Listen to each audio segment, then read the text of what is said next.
ಯಾಕೋ ಏನೋ ಮುಖ್ಯಮಂತ್ರಿಗಳಿಗೆ ನಿಜವಾಗಲೂ ಟರ್ಮನ್ನೇ ಫಿಕ್ಸ್ ಮಾಡಿದೆಯಾ ಹೈಕಮಾಂಡು?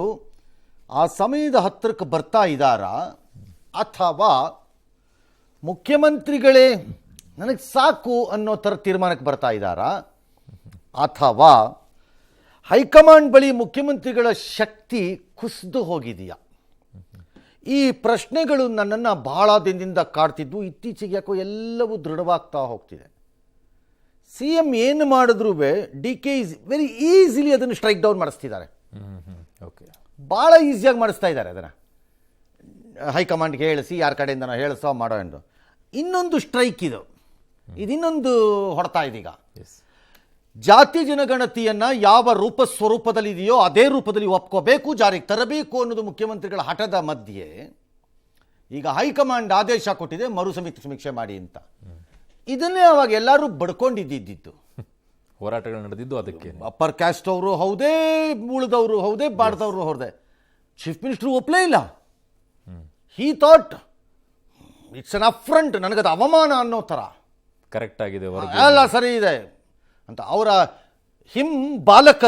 ಬಾಲಗಳು ಯಾವ್ಯಾವಿವೆ, ಗೊಚ್ಚಿಗಳು, ಅವು ಮಾತಾಡಿದ್ದು ಇನ್ನೂ ನೋಡಬೇಕು, ತೆಗೆಸ್ತೀನಿ ಬೇಕಾದ್ರೆ. ಅಷ್ಟಷ್ಟು ಕೋಟಿ ದುಡ್ಡು ಯಾಕ್ರಿ ಖರ್ಚು ಮಾಡಬೇಕಾಗಿತ್ತು ಅವಾಗ? 169 ಕೋಟಿ. ಯಾರು ತಂದು ಕೊಡ್ತಾರೆ ಅದನ್ನ ಅಂತ ನಾನು 100 ಸರಿ ಹೇಳಿದೆ. 1000 ಕಚಡ ಕೆಲಸ ತಿಂದಾಕ ಹಾಳು ಮಾಡ್ತೀರಿ ದುಡ್ಡನ್ನು. ಯಾರ ಮನೆಗೂ ಬಂದಿಲ್ಲ, ವೈಜ್ಞಾನಿಕವಾಗಿ ನಡೆದಿಲ್ಲ ಅಂತ ಗಲಾಟೆ ಮಾಡ್ತಿದ್ದಾರೆ. ಒಂದ್ಸರಿ ಮಾಡಿಬಿಡಿ ಪಕ್ಕ ಇದನ್ನ ಅಂತ. ಕೇಳಿಲ್ಲ. ಈಗ ಶಂಕದಿಂದ ಬಿದ್ದರೆ ತೀರ್ಥ. ಮುಖ್ಯಮಂತ್ರಿ ಬಗ್ಗಿದರು, ತಗ್ಗಿದರು, ತೆವಳಿದರು ಅಷ್ಟೇ. ಮಂಡಿ ಊರಿ ವಾಪಸ್ ಬಂದರು ಈಗ ಬೆಂಗಳೂರಿಗೆ. I have a serious doubt Siddaramaiah political ಸ್ಟ್ರೆಂತನ್ನು ವೀಕನ್ ಮಾಡ್ತಾ ಇದ್ದಾರೆ ಅಥವಾ ಮಾಡಿದ್ದಾರೆ ಕಾಣಿಸ್ತಾ ಇದೆ ಅಂತ ಕಾಣಿಸ್ತಿದೆ ಇದು. ಏನೋ ಅದೇನು ಕಾಣಿಸತ್ತೋ ಬಿಡುತ್ತೋ, ಅವ್ರದ್ದು ದುಷ್ಟ ರಾಜಕೀಯಗಳು ಏನು ಬೇಕಾದ್ರೂ ಇರ್ಬೋದು. 10 ವರ್ಷಗಳ ಜಾತಿಗಣತಿಯ ವರದಿಗೆ ಈಗ ಮರು ಸರ್ವೆಯ ಸೌಭಾಗ್ಯ. ಮರು ಸರ್ವೆ ಸೌಭಾಗ್ಯ ಅಂತಲೇ ಕರೀಬೇಕು. ಅದು ಸೌಭಾಗ್ಯವೇ. ಮರು ಸರ್ವೆ ಕಾಂಗ್ರೆಸ್ ಹೈಕಮಾಂಡ್ ಸೂಚನೆ ಕೊಟ್ಟಿದೆ. ಅಂದರೆ ಅರ್ಥ ಯಾರ್ಯಾರು ಏನೇನು ಕೇಳಿದ್ರು ಅದಕ್ಕೆ ಒಪ್ಪಿಗೆ ಕೊಟ್ಟಿದ್ದಾರೆ. ಅದಕ್ಕೆ ಒಂದಿಷ್ಟು ಪೋಣಿಸಿ ತುಪ್ಪ ಸವರುವ ಕೆಲಸವನ್ನು ಸರ್ಕಾರ ಮಾಡ್ತಿದೆ. ಹಳೇದನ್ನು ತಗೋತೀವಿ, ಅದಕ್ಕೆ ಒಪ್ಪಿಗೆ ಇರುತ್ತೆ, ಹೊಸದನ್ನು ತಂದು ಅದಕ್ಕೆ ಸೇರಿಸ್ತೀವಿ. ಅವಾಗ ಒಂದು ಲೆಕ್ಕ ಲಾಡು ಮಾಡೋದು ಒಂದು ಹೆಸರಿಗೆ. ಹಿಂಗೆ ಅರ್ಧ ಲಾಡು ಮಾಡ್ಬಿಟ್ಟು ಇನ್ನು ಅರ್ಧ ಲಾಡು ತಂದ್ಬಿಟ್ಟು ಗಮ್ ಹಾಕ್ಬಿಟ್ಟು ಅಂಟಿಸಲ್ಲ. ಯಾವನ ಇವ್ರಿಗೆಲ್ಲ ಹೇಳ್ದವನಿವ್ರಿಗೆಲ್ಲ ಯಾರಿಗೆ ಬಂದು ಬಿಡ್ತೀರ್ರಿ ಬುರ್ಡೆಗಳಂತಂದು ಸುಮ್ಮನೆ ನಮ್ಮ ಹತ್ರ. ಹೊಸ ಗಣತಿ ನಂಬರ್ ಅಷ್ಟೇ, ಮುಗೀತು ನಿಮ್ಮ ಕತೆ ಅಲ್ಲಿಗೆ. ಸರಿ, ಈಗ ಅದೇನೋ ಫಾರ್ಮುಲಾ, ಯಾವ ಫಾರು ಇಲ್ಲ, ಮುಲಾನೂ ಇಲ್ಲ, ಎಂಥದ್ದು ಇಲ್ಲ ನಿಮ್ಮ ಹತ್ರ. ಇಲ್ಲಿ ಬರೀ ಮೊಲ ಇರ್ಬೋದಷ್ಟೇ ತಿನ್ನೋರಿಗೆ, ಇನ್ನು ಎಂಥದ್ದು ಇಲ್ಲ ಇಲ್ಲಿ.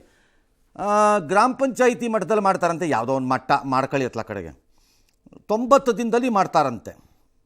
ನನಗೆ ವೈ ಸೆಕೆಂಡ್ ಟೈಮ್ ಇದು ಸರ್ಪ್ರೈಸಿಂಗ್ ಆಗ್ತಾ ಇದೆ ನನಗೆ. High command is striking down Siddaramaiah's every move ಅಂತ ಅನ್ನಿಸ್ತಾ ಸ್ಟಾರ್ಟ್ ಆಗ್ತಾ ಇದೆ ನನಗೆ. ಯಾಕೆ sir? He opposed cabinet, there is possibility of a cabinet. ಈಗ ಹೌದು, ಅಲ್ಲಿಗೆ ಹೋಗ್ಬೇಕು. 4 ಜನ ನಾಮಿನೇಷನ್ ತೊಗೊಂಡೋದ್ರು, ವಾಪಸ್ ಅದನ್ನು ಸ್ಟ್ರೈಕ್ ಡೌನ್ ಮಾಡಿ ಸಾಕ್ಸಿದ್ರು.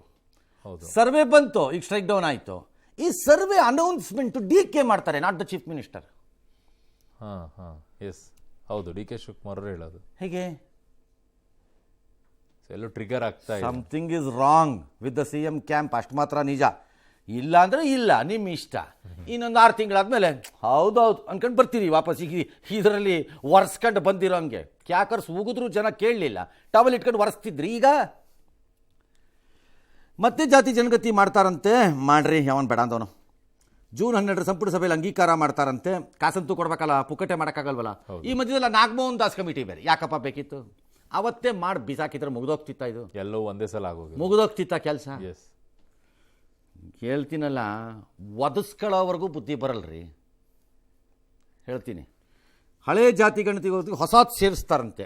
ಹೊಸದಾರು ಅಂದರೆ ಅದೇ ಹರಿದೋಗಿರೋ ಬಟ್ಟೆಗೆ ಪ್ಯಾಚ್ ಹಾಕೊಂಡಂಗೆ ಹಾಕೊಳ್ಳಿ, ಯಾವನು ಬೇಡ ಅಂದವನು. ಮತ್ತೆ ಸರ್ವೆ, ಮನೆಗೂ ಭೇಟಿ ಮಾಡಿ ಸರ್ವೆ.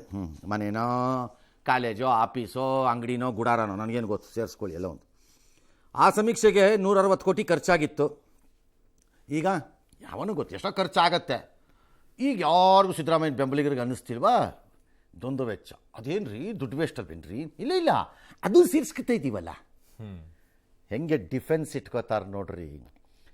ಎಂಥ ನೌಟಂಕಿ ನಾಟಕಗಳ ಜನರನ್ನು ಮೀರಿಸುವಂತಹ ಪಾತ್ರಧಾರಿಗಳನ್ನು ಕರ್ಕೊಂಬಂದು ಇಟ್ಕೊಂಡ್ಬಿಟ್ಟಿದ್ದೀವಿ ನಾವು. ಏನೇನಕ್ಕೆ ಬಂದರೂ ಅದಕ್ಕೆ ಒಂದೊಂದು ಬಿಡ್ತಾ. ಬಟ್ ಇದೊಂದು ಡೈವರ್ಟ್ ಪಾಲಿಟಿಕ್ಸ್ ಅಂತ ಹೇಳ್ತಾ ಇದ್ದಾರೆ. ಡಯ್ಯೋ ಹೊರ್ಟು ಇಲ್ಲ ಡೈ ಆಗಲಿ ಇಲ್ಲ ಹೋಗಿ ನಮಗೇನು ಹೋಗ್ಬೇಕು.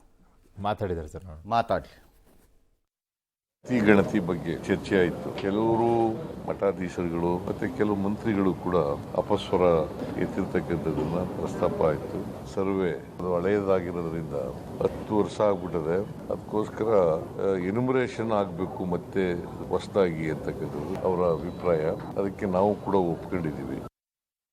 ಏನು ಒಂದು ರಿಪೋರ್ಟ್ ಇದೆ, ಆ ರಿಪೋರ್ಟನ್ನು ನಾವು ಒಟ್ಟಾಗಿ ನಮ್ಮದು ಯಾರ್ದು ತಕರಾರೇನಿಲ್ಲ. ಸಾಮಾಜಿಕ ನ್ಯಾಯದ ಬಗ್ಗೆ ನಮ್ಮ ಪಕ್ಷದ ಕಳಕಳಿ ಏನಿದೆ ಅದಕ್ಕೆ ನಾವೆಲ್ಲ ಸಂಪೂರ್ಣವಾಗಿ ನಾವು ಒಪ್ಪಿದ್ದೇವೆ. 10 ವರ್ಷ ಆಗಿದೆ, ಇದರ ಪ್ರಯೋಜನವಿಲ್ಲ, ಹೊಸ ಅದು ಆಗಬೇಕು ಹೇಳಿತ್ತು. ಅವಾಗಿಂದ ಹಿಡ್ಕೊಂಡು ಹೇಳಿತ್ತು. ಹೌದು. ಮಠಾಧೀಶರು ಪದೇ ಪದೇ ಪದೇ ಪದೇ ಮೈ ಕೈ ತಲೆ ಮೂತಿ ಬಾಯಿ ಕಣ್ಣು ಎಲ್ಲ ಕಡೆಗೂ ಹೊಡೆದು ಹೇಳಿದ್ದರು. ಕೇಳಲಿಲ್ಲ. ಹೌದಲ್ಲ? ಹೌದು ಸರ್. ಮನೆ ಮನೆಗೆ ಬಂದಿಲ್ಲ, ಆಕ್ಷೇಪ ಬಂದಿದ್ದಾರೆ, ಎಲ್ಲ ಮಾಡಿದ್ದಾರೆ ಅಂತ ಅಂದ್ರಿ. ಕೇಳಲಿಲ್ಲ. ವೈಜ್ಞಾನಿಕವಾಗಿ ಆಗಿಲ್ಲ ಇದು ಅಂತ ನಮ್ಮಲ್ಲಂತೂ ಊರೂರಲ್ಲೆಲ್ಲ ಕ್ಯಾಮ್ರಾ ಇಡಿಸ್ಕೊಂಬಂದಿದ್ರು, ಹೋಗಿ ಕೇಳ್ಕೊಂಡೇ ಬಂದಿದ್ದು, ಯಾರಿಗೂ ಹೇಳೇ ಇಲ್ಲ. ಕೇಳಲಿಲ್ಲ. ಹೌದು. ಈಗ ಚೀಫ್ ಮಿನಿಸ್ಟರ್ ಸುಮ್ಮನೆ ಅಂದ್ಕೊಂಡು ಏನು ಗೊತ್ತೇ ಇಲ್ಲ ಅನ್ನೋ ಥರ ಇದೆಲ್ಲ ಇತ್ತು. ಅದಕ್ಕೆ ನಾವು ಒಪ್ಪಿಗೆ ಕೊಟ್ಟಿದ್ದೀವಿ ಅಂದರೆ it clearly shows you are a weekend chief minister. At least ನಿಮ್ಮ ಹೈಕಮಾಂಡ್ ವಿಚಾರದಲ್ಲಿ. ಜನಮಾನಸದಲ್ಲಿ ನನಗೆ ಗೊತ್ತಿಲ್ಲ. Okay. I don't know because you have not been put to test. ಈಗ ಇನ್ನು ಟೆಸ್ಟ್ ಇಲ್ಲ ಯಾವುದುವೇ.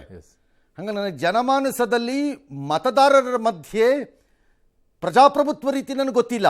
But with your high command and party ಒಳಗಡೆನಲ್ಲಿ this chief minister looks like you are weakened. ಕಾಣಿಸ್ತಾ ಇದೆ, ಡೌಟೇ ಇಲ್ಲ. ಅದರ್ವೈಸ್ ಅಪಸ್ವರ ಅನ್ನೋ ಪದ ಬಳಸ್ತೀರಿ ಅಂದ್ರೆ ಏನರ್ಥ? You are not in agreement fully. ಇದಕ್ಕೆ ನೀವು ಇದಕ್ಕೆ ಪೂರ್ಣವಾಗಿ ಮನಸ್ಫೂರ್ತಿಯಾಗಿ ತಯಾರಿ ಇಲ್ಲ. ಇದಕ್ಕೆ ಒತ್ತಾಯಪೂರ್ವಕವಾಗಿ ಮಾಡ್ತಾ ಇರೋಂಗೆ ಅಂದ್ರೆ ರೆಸಿಸ್ಟ್ ಮಾಡೋ ಕೆಪಾಸಿಟಿನ chief minister is losing out ಅಂತ ಅನ್ನಿಸ್ತಿದೆ ನನಗೆ. ಗೊತ್ತಿಲ್ಲ. ಓಕೆ. ಈ ಕಾಲ್ ತುಳಿತ ಪ್ರಕರಣ ಚೇಂಜ್ ಮಾಡೋಕ್ಕೋಸ್ಕರ ಈ ಇಶ್ಯೂನ ಮೇಲೆತ್ತಿದ್ರು ಅನ್ನುವಂಥದ್ದು ಒಂದು ಸರ್ಕಾರದ ಮೇಲೆ ಬರ್ತಾ ಇದೆ. ಇಲ್ರಿ, ಕಾಲ್ ತುಳಿತದ್ದು ನೀವೆಲ್ಲ ಅನ್ಕೋತಿದ್ದೀರಿ. It's a matter of another 15 days to 1 month. ಒಂದು ರಿಪೋರ್ಟ್ ಬಂದ ಮೇಲೆ ಅದನ್ನು ಯಾವುದೋ ಒಂದು ತಿಪ್ಪೆ ಸಾರಿಸಿ ಬಿಸಾಕ್ತಾರೆ. ಓಕೆ. ತಿಪ್ಪೆ ಸಾರಿಸಿ ಒಂದು ಫ್ಯಾಕ್ಟರ್ ಅಂತೂ ಟ್ರೂ ಕಾಲ್ ತುಳಿತದಲ್ಲಿ ಯಾವ ಮಕ್ಕಳನ್ನು ನಾವು ವಾಪಸ್ ಕರ್ಕೊಂಬರಕ್ಕಾಗಲ್ಲ. ಸತ್ಯ. ಹೌದು.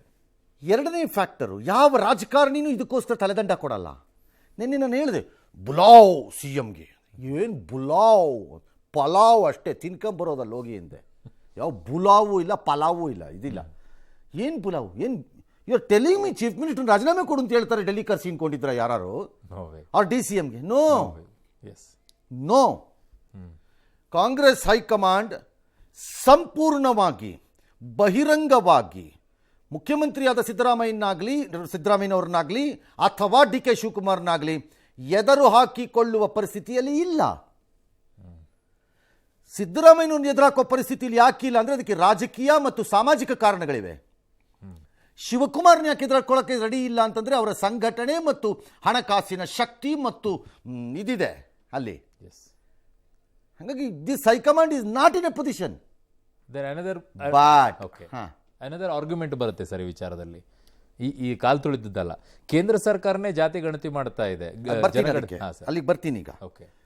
ಸೊ ಈಗೇನಾಗುತ್ತೆ, ಹೊಸ ಜಾತಿ ಜನಗತಿ ನೀವು 90 ದಿನದಲ್ಲಿ ಮಾಡ್ತೀರಿ. ಹೌದು. ಒಂದು ಫಿಗರ್ ಬರುತ್ತೆ ನಿಮಗೆ. ಸಿ, ಜಾತಿ ಅಥವಾ ಜನರ ಗಣತಿ ಇದರ ಅಲ್ಟಿಮೇಟ್ ಅಧಿಕಾರ ಸೆನ್ಸಸ್ ಇದರಲ್ಲಿ ಆಕ್ಟ್ ಅಲ್ಲಿ ಗವರ್ನಮೆಂಟ್ ಆಫ್ ಇಂಡಿಯಾಗೆ ಇರೋದು, ನಿಮಗಿಲ್ಲ. ಓಕೆನಾ? ಹೌದು.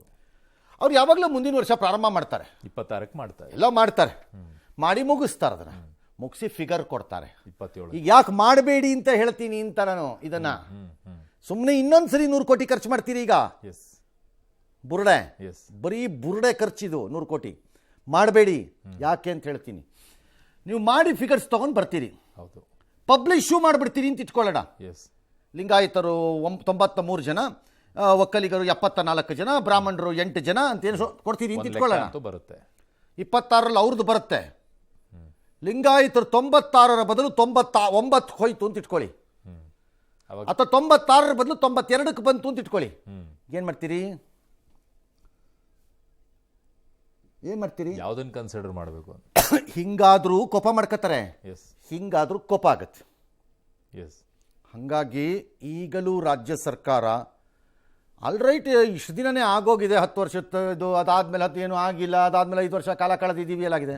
26ರಲ್ಲಿ ಒಂದೇ ಸರಿ ಆಲ್ ಇಂಡಿಯಾ ಸರ್ವೆ ನಡೆದೋಗ್ಬಿಡ್ಲಿ, ಆ ಫಿಗರ್ ತೊಗೊಳ್ಳೋಣ ಫೈನಲ್ ಆಗಿ ಅಂತ ಅಂದ್ಬಿಟ್ಟು ಸುಮ್ಮನಾದರೆ ಬೆಟರ್ ಏನೋ. ರಾಜ್ಯ ಸರ್ಕಾರ 2 ಫಿಗರ್ ತಗೊಂಡು ಮಗದೊಮ್ಮೆ ಅಂತ ಮಕ್ಕಕ್ಕೆ ಕೆಂಪು ಒಡಿಸ್ಕೋತೀರಿ. ದುಡ್ಡಾದ್ರೂ ಉಳಿಯುತ್ತೆ ಸರ್, ಉಳಿಸ್ಕೊಂಡು ಅಂತ ನನ್ನ ವಾದ. ಮತ್ತೆ ದುಡ್ಡು ಉಳಿಯುತ್ತೆ ಎಸ್ ನನ್ನ ವಾದ. ಗೊತ್ತಿಲ್ಲ, ಇಷ್ಟರ ಮೇಲೆ ನಿಮ್ಮ ಇಷ್ಟ. ಎಸ್ ಬಟ್ ಇದಾಗಲಿಕ್ಕಿಲ್ಲ, ಮಾಡಿಸ್ತಾರೆ ಅನ್ಸತ್ತೆ. ರಾಹುಲ್ ಗಾಂಧಿಯವರ ಪ್ರತಿಷ್ಠೆಯ ಕಾರಣಕ್ಕೆ ಮಾಡಲೇಬೇಕು. That's where the trouble starts. Rahul ಗಾಂಧಿಗೆ ಒಂದು ಪ್ರತಿಷ್ಠೆ ಇದೆ, ಒಂದು ಹಠ ಇದೆ. ನಾನು ಮೊದಲು ಅದು ಈ ಮಕ್ಕಳ ಹಠ. ಅವರು ಹಂಗೆ ಆಡ್ತಾರೋ ಒಂದೊಂದ್ಸರಿ, ಮಕ್ಕಳ ಥರನೇ ಆಡ್ತಾರೋ ಒಂದೊಂದ್ಸರಿ. ಹೌದು, ಬೇಕು ಅಂದ್ರೆ ಹಂಗೆ ಆಡ್ತಾರಪ್ಪ. ಅಂದರೆ ಹೇಳಿದ್ದನ್ನೇ ಹೇಳ್ತಾ ಇರ್ತಾರೆ ಅವರು. ಹಂಗೆ ಇದ್ರಲ್ಲಿ ಹಠ ಇದೆ ಅವರಿಗೆ, ನಾನು ಹೇಳಿದ್ದ ಜಾರಿಗೆ ಬರಲಿ ಅಂತ. ಎಸ್ ಹಾಗಾಗಿ ನಿಮ್ಮ ಇಷ್ಟ. ಓಕೆ. ಇನ್ನು ಭಾರತದ ಜನಸಂಖ್ಯೆ 2025ರ ಅಂತ್ಯಕ್ಕೆ 146 ಕೋಟಿ ಹೋಗಿ ತಲುಪಬಹುದು ಅಂತಿದ್ದಾರೆ. ಚೀನಾ ಹಿಂದಿಕ್ಕಿ ಜಗತ್ತಿನಲ್ಲೇ ಅತ್ಯಧಿಕ ಜನಸಂಖ್ಯೆ ಇರುವಂಥ ರಾಷ್ಟ್ರ ಅಂತ ಕರೆಸ್ಕೊಳ್ಳುತ್ತೆ. ಆದರೆ ಸಂತಾನೋತ್ಪತ್ತಿ ಫಲವತ್ತತೆ ಕುಸಿತಾ ಇರುವಂಥ ಆತಂಕವನ್ನು ವರದಿ ಬಹಿರಂಗಪಡಿಸಿದೆ. UNFPA, United nation population fund ಅಂತ ಕರೀತಾರೆ, 2025ರ ವಿಶ್ವ ಜನಸಂಖ್ಯೆಯ ಸ್ಥಿತಿ ವರದಿಯಲ್ಲಿ ಉಲ್ಲೇಖಿಸಲಾಗಿದೆ. ಭಾರತದಲ್ಲಿ ಪ್ರತಿ ಮಹಿಳೆಯ ಸಂತಾನೋತ್ಪತ್ತಿ ಸರಾಸರಿ 2.1 ಇದೆ, ಆದರೆ ಅದು ಈಗ 1.9ಕ್ಕೆ ಕುಸಿತಿದೆ ಅಂತ ಹೇಳ್ತಾ ಇದ್ದಾರೆ. ಕುಸಿತಾ ಇದೆ ಅಂತ ಹೇಳಿ ಇರ್ಬೋದು, ಕುಸಿತಾ ಇರ್ಬೋದು. But there is a problem ಈ ವರದಿನಲ್ಲಿ. ಏನು ಸರ್? ಚೈನಾ ಒಂದು ಹಂತ ದಾಟಿದ ಮೇಲೆ ತನ್ನ ಮಕ್ಕಳ ನಿಯಂತ್ರಣವನ್ನು, ಜನಸಂಖ್ಯಾ ನಿಯಂತ್ರಣ ಕಾರ್ಯಕ್ರಮವನ್ನು ಜಾರಿಗೆ ತಂತು. ಹಾಗಾಗಿ ಕೆಳಗೆ ಬಿತ್ತಾ ಹೋಗ್ಬಿಡ್ತು. ಅದ್ರದ್ದು ಹೊಡೆತ ಬಿತ್ತು ಅಂದ್ಬಿಟ್ಟು ಅದು ವಾಪಸ್ಸು ಹೊರಟೋಯ್ತು. ತಾನೇ ಮಾಡಿದ್ದಿದ್ದದು. ಹೌದು. ಇಲ್ಲಿ ನಮ್ಮಲ್ಲಿ ಏನು ಹೇಳ್ತಿದ್ದಾರೆ ಅಂದರೆ, ನಮ್ಮ ಮಹಿಳೆಯರದ್ದೇ ಈಗ ಆಗೋಗಿದೆ ಅಂತ ಹೇಳ್ತಿದ್ದಾರೆ. ನನಗದು ಸರಿ ಮತ್ತು ತಪ್ಪು ಅನ್ಸತ್ತೆ. ಹೇಗೆ ಸರ್? ಹೇಗೆ? ಯಾವ ಹೆಣ್ಣು ಮಕ್ಕಳ ಸಮುದಾಯದ ಒಳಗಡೆ ಈ ಸಂತಾನೋತ್ಪತ್ತಿ ಇಳಿಯುತ್ತಿದೆಯೋ, ಅಥವಾ ಮಕ್ಕಳು ಬೇಡ ಎಂಬಂತಹ ಇದು ಇಳೀತಾ ಇದೆಯೋ? ಮಕ್ಕಳು ಬೇಡ ಅನ್ನೋದೇ ನನಗೆ ಗೊತ್ತಿಲ್ಲ. ಅಲ್ಲ, ಅದು ಹೆಚ್ಚಾಗಿ ಯಾಕಂದ್ರೆ ನೀವು ಕೊಡ್ತಿರೋದೆಲ್ಲ ಸರಾಸರಿ. ಹೌದು. ಜನರಲ್ ಆರ್ಗ್ಯುಮೆಂಟಲ್ಲಿ ಏನಿದೆ ಅಂತಂದ್ರೆ, ಮುಸ್ಲಿಮರಲ್ಲಿ ಇದು 2ರಿಂದ ಕೆಳಕ್ಕೆ ಇಳದಿಲ್ಲ. ಅದು 2 ಮೇಲೇನೆ ಇದೆ. ಸರಿ ತಪ್ಪು ನಾನು ಹೇಳ್ತಾ ಇಲ್ಲ, ಅದು ರಾಂಗು. ಅವ್ರು 66 ಮಕ್ಕಳು ಮಾಡ್ತಿದ್ದಾರೆ ಹಾಗೆಲ್ಲ ನಾನು ಹೇಳ್ತಿಲ್ಲ. ನಾನು I am just generally telling you. Versus Hindu, largely Christian, mostly ಜೈನರು, ಇದೆಲ್ಲ 2ರಿಂದ ಕೆಳಗೆ ಬರ್ತಾ ಇದೆ. 1 ಸಾಕು 2 ಸಾಕು, ಅಲ್ಲಿಗೆ ಲಿಮಿಟೇಷನ್. ಹಾಗಾಗಿ ನನಗೆ ಅನುಮಾನ ಇದೆ, ಯಾವ ಹೆಣ್ಣು ಮಕ್ಕಳದ್ದು ಸಂತಾನೋತ್ಪತ್ತಿ ಅಂತ ಹೇಳ್ತಿದ್ದೀರಾ, ಸಂತಾನೋತ್ಪತ್ತಿಯ ಶಕ್ತಿಯೋ ಅಥವಾ ಜೀವನದ ಅವರ ನಿರ್ಧಾರಗಳ ಪರಿಣಾಮವೋ? ಅದು ಹೆಚ್ಚಾಗಿ ಕಾಣಿಸ್ತಾ. ಒಂದು ಡೌಟ್ ಇದೊಂದಿದೆ ನನಗೆ, ಗೊತ್ತಿಲ್ಲ. ಮಾಡಿದವರೆಲ್ಲ ಬುದ್ಧಿವಂತರೇ ಇರ್ತಾರೆ ಅಲ್ವೇ? ಎಸ್. ಓಕೆ. ಸೊ ಏನು ಅಂತ ನೋಡ್ಬೋಣ ಸರ್? ಏನು ನೋಡೋದು ಏನಿಲ್ಲ, ಅದಷ್ಟೇನೆ. ಅದಾಗಲಿ, ಆಮೇಲೆ ನೋಡ್ಕೊಳ್ಳೋಣ. ಅದಾದ್ರೂ ಅನುಭವಿಸ್ತೀವಿ, ಆಗದಿದ್ರೂ ಅನುಭವಿಸ್ತೀವಿ. Yes sir. ಎಸ್. ಇನ್ನು RCB ವಿಜಯೋತ್ಸವದ ವೇಳೆ ಚಿನ್ನಸ್ವಾಮಿ ಕ್ರೀಡಾಂಗಣದ ಬಳಿ ಸಂಭವಿಸಿದ ಭೀಕರ ಕಾಲ್ತುಳಿತ ಪ್ರಕರಣ ಇದೆಯಲ್ಲ, ಸರ್ಕಾರ ನಿರ್ವಹಿಸಿದ ಬಗೆಗೆ ಕಾಂಗ್ರೆಸ್ ನಾಯಕ ರಾಹುಲ್ ಗಾಂಧಿ ತೀವ್ರ ಬೇಸರವನ್ನು ವ್ಯಕ್ತಪಡಿಸಿದರು. ದೆಹಲಿಯಲ್ಲಿ ರಾಹುಲ್ ಭೇಟಿಯಾಗಿದ್ದರು ಮುಖ್ಯಮಂತ್ರಿಗಳು ಮತ್ತು DCM ಅವರು. ಪ್ರತ್ಯೇಕವಾಗಿ ಒಂದೇನೋ ವರದಿ ಕೊಟ್ಟರಂತೆ. ಅದು ಪ್ರತ್ಯೇಕ ಯಾಕೆ? ಕ್ರೆಡಿಟ್ ಕ್ಲೇಮ್ ಲೆಕ್ಕಾಚಾರದಲ್ಲಿ ಅವಸರದ ತೀರ್ಮಾನವೇ ಘಟನೆಗೆ ಕಾರಣ ಅಂತ ಹೇಳಿದ್ದಾರೆ. ನಮ್ಮ ಜವಾಬ್ದಾರಿಯೂ ಇದೆ ಅಂತ CM DCM ತಪ್ಪೊಪ್ಕೊಂಡಿದ್ದಾರೆ ಅಂತ ತಿಳಿದು ಬರ್ತಾ ಇದೆ. ಟ್ರಾಜಿಡಿ ದುರಂತ ಏನಾಗಿತ್ತು, ನಾವು ಏನೇನು ಕ್ರಮ ತಗೊಂಡಿದ್ದೀವಿ ಅದನ್ನೆಲ್ಲ ವಿವರಿಸಿದ್ದೀನಿ. ಮತ್ತೆ 5 ಜನ ಪೊಲೀಸ್ ಆಫೀಸರ್ಸ್ನ ಸಸ್ಪೆಂಡ್ ಮಾಡಿರ್ತಕ್ಕಂಥದ್ದು, ಇಂಟೆಲಿಜೆನ್ಸ್ ಹೆಡ್ನ ಟ್ರಾನ್ಸ್ಫರ್ ಮಾಡಿರ್ತಕ್ಕಂಥದ್ದು, ಇದನ್ನೆಲ್ಲ ಎಕ್ಸ್ಪ್ಲೈನ್ ಮಾಡಿದ್ದೀನಿ. ನಾವು ತೆಗೆದುಕೊಂಡಿರ್ತಕ್ಕಂಥ ಕ್ರಮಗಳ ಬಗ್ಗೆ ಸರಿಯಾಗಿದೆ ಅಂತಕ್ಕಂಥ ಭಾವನೆ ಇದೆ ಅವರಿಗೆ. Discuss about the current political situation, including the unfortunate or tragic incident which happened in Bangalore. CM and PCC President briefed the leadership about the incident. We are very much concerned about every human life. ಅದೆಲ್ಲ ನಮಗೂ ಗೊತ್ತು ರೀ, ಎಲ್ಲರೂ ಕನ್ಸರ್ನ್ಡೇ. ಏನಾಗತ್ತಿದು? ಜನ ಇಲ್ಲಿ ಕೇಳ್ತಿರೋದು 2 ಭಾಗದ ಪ್ರಶ್ನೆನ. ಏನು ಸರ್? 3 ಪೊಲೀಸ್ ಆಫೀಸರ್ಸನ್ನು ಸಸ್ಪೆಂಡ್ ಮಾಡಿದ್ರಲ್ಲ, ಹಾಗಾದ್ರೆ ನಿಮ್ಮ ಜವಾಬ್ದಾರಿ ಇಲ್ಲವೇ? ಖಂಡಿತ ಹೌದು. ಅಷ್ಟೇ ಜನ ಬಂದೇ ಬರುತ್ತೆ. ಕೇಳ್ತಾ ಇರೋದು ಅಷ್ಟೇ ಅವರು. ಹೌದು. ಇಲ್ಲ ಪೊಲೀಸ್ ಆಫೀಸರು ಅವ್ರು ನಿಜ, ಅವ್ರದ್ದು ಇದೆ, ಆಲ್ ರೈಟ್. ನಿಮ್ಮದೇನು? 3ನೇದು, ನಿಮ್ಮದು ಮತ್ತು ನೀವು ಅವಕಾಶ ಕೊಟ್ಟಂತಹ ಘನತೆ ವೆತ್ತ ಚಿನ್ನದ ಸೂಜಿಯನ್ನು ತಂದು ಚುಚ್ಚಿಕೊಳ್ಳುವ ಸಂಘಟನೆಗಳ ಕತೆ ಏನು? ಲೈಕ್ KSC ಏನೋ, RCBನೋ, DN ಏನೋ, ಅಥವಾ ಬಿನೋ ಏನೋ ಒಂದು, ವಾಟ್ ಎವರ್ ಇಟ್ ಇಸ್. ಹೌದು. ಅದು ಅವ್ರದ್ದೇನು? ನಮಗಿರೋದು ಏನು ಅಂದರೆ, ಆಫೀಸರ್ಸು ಸುಲಭವಾಗಿ ಸಿಕ್ಕಿದ್ರು ನಮಗೆ ತೋರಿಸಿದ್ರಿ ಫಿಲಮನ್ನು ಸಸ್ಪೆಂಡ್ ಮಾಡಿಬಿಟ್ಟು, ನೀವು ಮತ್ತು ಆ 3 ಸಂಘಟನೆಗಳು ಮೈಗೆ ಎಣ್ಣೆ ಹಾಕ್ಕೊಂಡು ಪರಾರಿ ಆಗೋವ್ರೆ ಅನ್ನೋದು ನಮ್ಮ ವಾದ. ಅದಕ್ಕೆ ವೇಣುಗೋಪಾಲ್ ಉತ್ತರ ಕೊಡಬೇಕಾಗಿರೋದು. ಯು ಆರ್ ಕನ್ಸರ್ನ್ಡ್ ನನಗೂ ಇದೆ, ನಿಮಗೂ ಇದೆ, ನನಗೂ ಇದೆ. ನಿಮ್ಗೆ ಇಲ್ಲ ಅಂತ ಹೇಳಕ್ ನಮ್ಗೆ ಆಗತ್ತೆಯೇ? ಬಟ್ ಅವಸರದ ತೀರ್ಮಾನ ಒಪ್ಕೊಳ್ತಾರಲ್ಲ ಸರ್. ಈಗ ಇಲ್ಲಿ ಹೇಳ್ತಾರೆ RCBಗೆ ಫಾಲೋವರ್ಸ್ ಇದ್ದಾರೆ, ಅದಕ್ಕೆ ಸಂಭ್ರಮ ಇತ್ತು, ಸುಮ್ಮನಿದ್ರೆ ನೆಗೆಟಿವ್ ಆಗಿಬಿಡುತ್ತೆ ಅಂಥೇಳಿ ಯುವ ಸಮುದಾಯದ ಆಟಗಾರನ ಯುವಕರನ್ನೆಲ್ಲ ಎಳೆದು ಬಿಡೋಣ ನಮ್ಮ ಕಡೆಗೆ ಅಂತೇಳಿ ಸನ್ಮಾನಕ್ಕೆ ಹೋಗ್ಬಿಟ್ವಿ. ಕಾಲು ತೊಳಿತಕ್ಕೆ ಪೊಲೀಸರ ವೈಫಲ್ಯ ಕಾರಣ ಅಂತ CM ಅಲ್ಲಿ ಹೇಳಿದ್ರು ಅಂತ ಹೇಳ್ತಿದ್ದಾರೆ ಇಲ್ಲಿ. ಹೌದು. ಕಾಲು ತೊಳಿತಕ್ಕೆ ಪೊಲೀಸರ ವೈಫಲ್ಯ ಕಾರಣ ಒಂದು ಭಾಗ ಇರಬಹುದಪ್ಪ, ಆದರೆ ಆ ಕಾರ್ಯಕ್ರಮನ 2.25 ಗಂಟೆನಲ್ಲಿ ಆರ್ಗನೈಸ್ ಮಾಡುವಂತ ಮಾಡಿದ್ದ ನಿಮ್ಮದೇನು ಪಾತ್ರ? ಅವಾಗ ನೀವು ಅಂದರೆ ನಿಮ್ಮ ಸರ್ಕಾರ ತೀರ್ಮಾನ ತಗೊಂಡು ಯಾರು ಸರ್ಕಾರದಲ್ಲಿ ಜವಾಬ್ದಾರಿ ಹೊತ್ಕೊಳ್ಳಿ? CM, DCM, WM, YM, XM, ZM ಯಾವುದೋ ಒಂದು, ಯಾರು ಅವ್ರು ವಿಫಲ, ಸರಿ, ನಿಮ್ದೇಳಿ ಜವಾಬ್ದಾರಿ ಹೊತ್ಕೊಳ್ಬೇಕು. ನಿಮ್ದೇಳಿ ಮಗುಗೆ ಎಕ್ಸಾಮ್ ಕೊಡಬೇಕು ನಾವು. ಎಕ್ಸಾಮ್ನ ಇನ್ನೊಂದು ಗಂಟೆ ಇದೆ ಅಂದಾಗ ಹೇಳ್ಬಿಟ್ಟು ಬರೀ ಎಕ್ಸಾಮ್ನ ಅಂತ ಬರ್ಸ್ಬಿಡ್ತೀವಿ ಅಂತ ಇಟ್ಕೊಳ್ಳೋಣ. ಆ ಮಗು ತಯಾರಿ ಆಗಿಲ್ರಿ, ಫೇಲ್ ಆಗೋಯ್ತು, ನಾನೇನು ಮಾಡಲಿ? ನೀವು ಟೈಮ್ ಕೊಡಬೇಕಲ್ಲ, ಒಂದು ಬೇಸಿಕ್ ಟೈಮ್ ಕೊಡಬೇಕಲ್ಲ ಆ ಮಗುಗೆ ಪಾಪ ಓದಕ್ಕೆ, ಪ್ರಿಪ್ರೇಷನ್ಗೆ. ಅದನ್ನೇ ಕೊಡಲಿಲ್ಲ. Exactly the mistake you committed here. So you are the culprit. ನೀವು ಅಂದರೆ ಸರ್ಕಾರದಲ್ಲಿ ಯಾರು? ನಾನು ಈಗಲೂ ನಿಮ್ಮ ರಾಜೀನಾಮೆ ನಿರೀಕ್ಷೆ ಮಾಡ್ತಿಲ್ಲ. ಬಟ್ ಯಾರಾದರೂ ಒಬ್ಬರು ಹೊಣೆ ಹೊತ್ಕೊಳ್ಳಿ. ಯಾರು ಹೊಣೆ? ನಾನೇ ಹೊಣೆ ಅಂತ ಹೇಳಿಕೊಳ್ಳುವಂತಹ ಸೌಜನ್ಯವನ್ನು ತೋರಿಸದೇ ಇರೋ ಹೃದಯಹೀನರು ನೀವುಗಳು. ಪಾಪ ಪುಣ್ಯಗಳ ಬಗ್ಗೆ ನಂಬಿಕೆ ಇರೋದಾದರೆ ನಿಮಗೆ ಯಾವುದು ಅಂಟ್ಕೋಬೇಕೋ ಅದು ಅಂಟ್ಕೊಳ್ಳುತ್ತೆ, ನಂಬಿಕೆ ಇರೋರ್ಗಾದರೆ. ಹೇಳಿದ್ದೀನಿ, ಅದೂ ಆಗದೇ ಇದ್ರೆ ಹೇಗೆ? ಸೊ ಘಟನೆ ಗೊತ್ತಾಗ್ತಿದ್ದಂಗೆ ನಾನೇ ಆಸ್ಪತ್ರೆಗೆ ಹೋಗಿ ಪರಿಸ್ಥಿತಿ ನಿಭಾಯಿಸಿ, ದಟ್ಸ್ ಓಕೆ. ಅದನ್ನು ನೀವು ಮಾಡಿಲ್ಲ ಅಂತ ಯಾರೂ ಹೇಳ್ತಾನೆ ಇಲ್ಲ. ಮಾಹಿತಿ ಇಲ್ಲದ ಕಾರಣ DCM ಕ್ರೀಡಾಂಗಣ, ನೋ, ಫಾಲ್ಸ್. ಗೊತ್ತಿದೆ ಇದು. ಬಿಕಾಸ್ ನಿಮ್ಮ ವಿಧಾನಸೌಧದ ಕಾರ್ಯಕ್ರಮ ಪ್ರಾರಂಭ ಆಗುವುದಕ್ಕೆ ಮೊದಲು ಟಿವಿಗಳಲ್ಲಿ ಸ್ಟಾರ್ಟ್ ಆಗೋಗಿತ್ತು. ಅಲ್ಲ, ಪೊಲೀಸರ ಇನ್ಸ್ಟ್ರಕ್ಷನ್ ಕೊಡಿದ್ರೆ ಪೊಲೀಸರಿಂದಾನೂ ಆಗಿದೆ, ಟಿವಿಗಳಲ್ಲಿ ಸ್ಟಾರ್ಟ್ ಆಗೋಯ್ತು. ಅಲ್ಲ, ಅಲ್ಲಿ ಕ್ರೀಡಾಂಗಣ ನಾನು ಹೇಳ್ತೀನಿ 1, 2, 3 ಅಂತ ನಮ್ಮಲ್ಲೇ ಬರಕ್ಕೆ ಸ್ಟಾರ್ಟ್ ಆದಾಗ ಎದ್ದು ಬಂದೆ ಆಚೆಗೆ ನನ್ನ ರೂಮಿಂದ. ನಮ್ಮ ಸಂಪಾದಕರನ್ನು ಕರೆದು ಬಿ ಕೇರ್ಫುಲ್, ಸಾವಿನ ನಂಬರ್ ಕೊಡೋವಾಗ ಅಂತ ಹೇಳ್ಬಿಟ್ಟೋದೆ. ಬಿ ಕೇರ್ಫುಲ್, ಸಾವಿನ ನಂಬರ್ ಕೊಡೋವಾಗ ದುರ್ಗಾ 1, 2, 3, 4 ಅಂತ ಹೋಗ್ತಾ ಇದ್ದೀರಿ, ಕೇರ್ಫುಲ್ ಆಗಿರು, ರೀಕನ್ಫರ್ಮ್ ಮಾಡ್ಕೋ, ತಡ ಆದ್ರೂ ಪರವಾಗಿಲ್ಲ ಅಂದೆ. ಹೇಳಿದೆ ನಾನು, ನಂಗೆ ನೆನಪಿದೆ ಇನ್ನುವೇ. ಬಟ್ ಅಲ್ಲಿ 15 ನಿಮಿಷದಲ್ಲಿ ಕಾರ್ಯಕ್ರಮ ಮುಗಿಸ್ಕೊಳ್ಳಿ ಅಂತಲೂ ಪೊಲೀಸರು ಇನ್ಸ್ಟ್ರಕ್ಷನ್ ಕೊಡ್ತಾರೆ ಸರ್. ಸೊ ಹಂಗೆ. ಇನ್ನು DCM ಹೇಳಿದ್ರಂತೆ ಕಾಲ್ತೊಳಿತಕ್ಕೂ ಸರ್ಕಾರಕ್ಕೂ ಯಾವುದೇ ಸಂಬಂಧ ಇಲ್ಲ. ಯಾರು ಹೇಳಿದ್ದು ಸಂಬಂಧ ಇಲ್ಲ ಅಂತ? ಕಾಲ್ತೊಳಿಕ್ಕೂ ಸರ್ಕಾರಕ್ಕೂ ಸಂಬಂಧ ಇಲ್ದಿದ್ದೆ ಸರ್ಕಾರದ ಭಾಗವಾದ ಪೊಲೀಸ್ನವ್ರನ್ನ ಕಳಿಸಿದ್ರಿ. RCB ಮತ್ತು ನಿಮ್ಮ ಆಪ್ತ ಮಿತ್ರರಾದ KSC ಏನವರೆಲ್ಲ ಕೋರ್ಟಲ್ಲಿ ಹೇಳ್ತಿರೋದೇನು? ಮಕ್ಕಕ್ಕೆ ತಪರಾಕಿ ಆಗ್ತಾ ಇದ್ದಾರೆ ಕೂತ್ಕೊಂಡು. ಮಾನ ಮರ್ಯಾದೆ ಇಲ್ವಾ ನಿಮ್ಗಳಿಗೆ? ರಾಜ್ಯ ಸರ್ಕಾರಕ್ಕೆ ತಪರಾಕಿ ಆಗ್ತಾ ಇದ್ದಾರೆ, ನಿಮ್ಮದೇ ಜವಾಬ್ದಾರಿ ಇದು ಅಂತ. ಇಲ್ಲಿ ಸಂಬಂಧ ಇಲ್ಲ ಅಂತೀರಾ? ಇಲ್ಲಿ ನಿರೀಕ್ಷೆಗಿಂತ ಮೀರಿ ಜನ ಎಲ್ಲವನಿಗೂ ಗೊತ್ತು, ಅದು ಪೂರ್ವ ಸಿದ್ಧತೆ ಮಾಡ್ದ, ಅದು ಎಲ್ಲವನ್ನು ಮತ್ತೆ ನೋಡಿ, ಶರ್ಟಲ್ಲಿ ಗುಂಡಿ ಇಲ್ಲ, ಹಾಗಾಗಿ ನಾನು ಗುಂಡಿ ಹಾಕಿಕೊಂಡು ಬರಲಿಲ್ಲ. ಯಾಕೆಂದರೆ ಗುಂಡಿ ಹಾಕಿಕೊಳ್ಳುವುದರಲ್ಲಿ ಸಿದ್ಧತೆ ಮಾಡಿಕೊಂಡಿಲ್ಲ ಅಂತ ಅರ್ಥ ಏನು? ಅದೇ ತಪ್ಪು ಅಂತ. ಒಳ್ಳೆ ಕತೆ ಆಯ್ತಲ್ಲ. ಎಲ್ಲ ಬೋಗಸ್ ರಿಪೋರ್ಟ್ಸ್ ರೀ ಇವೆಲ್ಲ. ನಾನು ನೆನ್ನೆನೇ ಹೇಳಿದೆ ಅವ್ರಿಗೆಲ್ಲ ಇವೆಲ್ಲ ಗೊತ್ತಿಲ್ವೇನ್ರಿ? ಇದನ್ನು ಹೇಳೋದು DK ಶಿವಕುಮಾರು, ಸಿದ್ದರಾಮಯ್ಯ ಇಲ್ಲಿಂದ ಡೆಲ್ಲಿಗೆ ಹೋಗ್ಬೇಕಾ?